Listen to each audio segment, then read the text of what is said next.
राम के प्रणाम कीजिए। राम सीता राम कीजिए। चरणों में राम के प्रणाम कीजिए। चरणों में राम के प्रणाम कीजिए।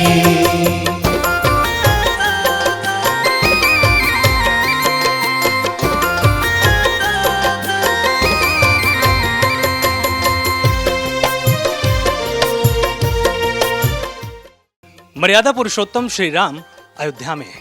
अयोध्या में अब अपने बाल स्वरूप में है। 5 साल की उम्र में अब आप रामलला के दर्शन को हमेशा कर पाएंगे। सालों का इंतजार रहा और सालों के इंतजार के बाद ये बात तो तय है कि जिस तरह से प्रभु श्री राम सबके हैं, हर दिशा में हैं, उसी तरह से हर किसी के घर में, हर किसी के जीवन में मर्यादा पुरुषोत्तम को पाया जा सकेगा। हमारे साथ रामलला के मुख्य पुजारी आचार्य सत्येंद्र दास जी महाराज हैं यहाँ पर। उनसे हम बातचीत करेंगे और उनसे समझने की कोशिश करेंगे कि आज इस सदी में, इस क्षण में, इस पल में अयोध्या धाम के बाहर भी जो श्रद्धालु हैं, भक्त हैं, उनके लिए रामलला कितने जरूरी हैं। बहुत स्वागत है आपका टीएनपी न्यूज़ पर। जय श्री राम।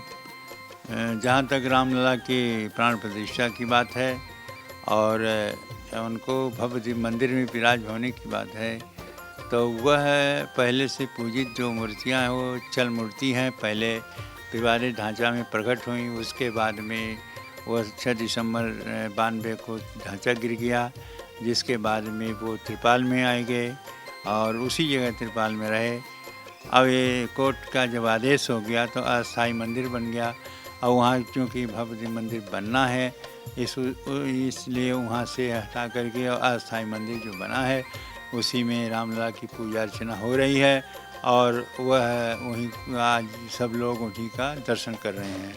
नई मूर्ति का प्राण प्रतिष्ठा, उसका कार्यक्रम जो है अनुष्ठान शुरू है और यह जब पूरा होगा 22 तारीख को, 22 तारीख के पूरा होने के बाद में तो जो सिंहासन बन गया है, उनके गर्भगृह बन गया है, उसी गर्भगृह में इनको 22 जनवरी को स्थापित किया जाएगा और स्थापित करने के बाद तब उनकी पूजा अर्चना होगी और लोगों को दर्शन देंगे प्रभु राम।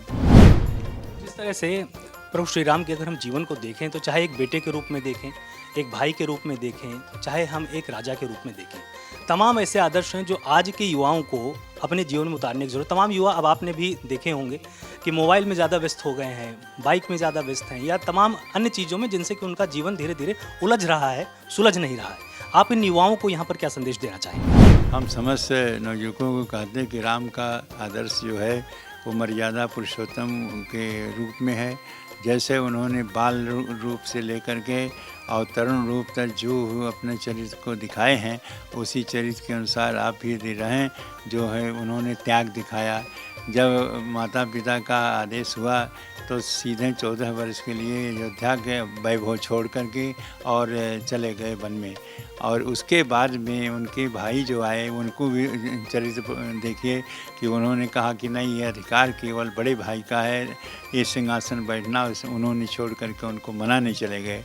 तो ये भाई का जिस प्रकार से प्रेम भगवान राम और लक्ष्मण और भरत जी का दिखाई दे रहा, उसी प्रकार से यदि आप भी प्रेम व्यवहार रखें तो वही आनंद, वही सुख और जो भी हमारे टेंशन या किसी प्रकार की कष्टें सब दूर होंगे। और भगवान राम के राज्य की जो व्यवस्था है वो राम राज बैठे त्रैलोका, सब नर राम राज बैठे त्रिलोका, हर्षित भय गए सब शोका, सब नर करहीं परस्पर प्रीति, चलहीं सुधर्म सुने नीति। इसी प्रकार से आप भी भाईचारे की व्यवस्था बनाए रहें, सभी लोग प्रेम से रहें। जहाँ सुमत तहाँ संपत्ति नाना, जहाँ सुमत होती हो अनेकों प्रकार की संपत्ति तो सारे कष्ट दूर हो जाते हैं। तो नवयुवक यदि इस प्रकार से त्याग की भावना रख करके और देश का और अपना उत्थान करना चाहते हैं तो ये सोचें कि हमने देश के लिए क्या किया, यह न कहें कि देश हमारे लिए क्या किया। यदि यह सोचेंगे तभी आपका कल्याण होगा। और जो भी बेकारी हैं या इस प्रकार से है, बेरोजगारी है और महंगाई है, ये सब के सब आती और जाती रहती हैं। कभी महंगाई, कभी सस्ता व्यवस्था होते रहेंगे, लेकिन आप अपना एक लक्ष्य बनावें कि हमारा देश किस प्रकार से खुशहाल रहेगा, हमारे परिवार कैसे खुशहाल रहेंगे। इस प्रकार की जो आप व्यवस्था करेंगे तो निश्चित है सुख शांति की प्राप्ति होगी और जो आपके मन में किसी प्रकार खेद है वो समाप्त होगा। बस एक मेरा आखिरी प्रश्न कि जिस तरह से तमाम धर्म हैं, सनातन धर्म के साथ ही मुस्लिम धर्म भी है, ईसाई धर्म भी है, और तमाम धर्मों में अगर हम सनातन में भी बात करें तो जैसे शैव संप्रदाय, फिर उसके बाद वैष्णव संप्रदाय, मतलब उनमें पंथ भी हैं।